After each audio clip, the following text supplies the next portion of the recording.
नाज़रीन, Sindh high court doctor Aamir Liaquat जूं तस्वीरूं ऐं वीडियोज़ वायरल करण वारे केस जी ॿुधणी कई आहे। अदालत डॉक्टर आमिर लियाकत जूं तस्वीरूं वायरल कंदड़ दानिया शाह जी ज़मानत मंज़ूर करे वरिती आहे। ब्रेकिंग न्यूज़ कंदासीं। नाज़रीन, कराची खां Sindh high court doctor Aamir Liaquat जूं तस्वीरूं ऐं वीडियोज़ वायरल करण वारे केस जी ॿुधणी कई आहे, जिन ते अदालत डॉक्टर आमिर लियाकत जूं तस्वीरूं वायरल कंदड़ दानिया शाह जी ज़मानत मंज़ूर करे वरिती आहे। सिंध हाई कोर्ट 2 लख रुपयनि जी ज़मानती मचल कंदे दानिया शाह खे आज़ाद करण जो हुकुम ॾेई छॾियो आहे।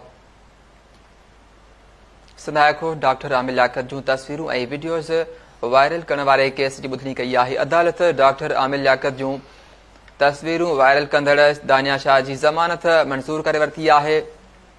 इन हवाले सां लाइन ते मौजूदु आहे कराची मां आज़म सोराणी। जी आज़म, छा तफ़सील आहिनि? जी, सिंध हाई कोर्ट जी division bench doctor Aamir Liaquat जी वीडियोज़ वायरल करण जे इल्ज़ाम हेठि गिरफ़्तार दानिया शाह जी 2 लख रुपयनि जी ज़मानत मंज़ूर कंदे खेसि आज़ाद करण जो हुकुम ॾिनो। हिन खां अॻु मुख़्तलिफ़ अदालतनि जिन में जुडिशल मजिस्ट्रेट ऐं सेशन जज बि दानिया शाह जूं ज़मानत वारे दरख़्वास्तूं रद्द करे छॾियूं हुयूं। दानिया शाह खे FIA पारां साइबर क्राइम जे कानून तहत जेको गिरफ़्तार कयो वियो हो, उनखे पंजाब मां गिरफ़्तार करे कराची आंदो वियो। उन मथां इल्ज़ाम हो त हुन डॉक्टर आमिर लियाकत जूं जेके नामुनासिब तस्वीरूं ऐं वीडियोज़ आहिनि उहे सोशल मीडिया ते वायरल कयूं। जी ठीकु आहे, वॾी महिरबानी आज़म सोराणी तफ़सील ॾियण जे लाइ।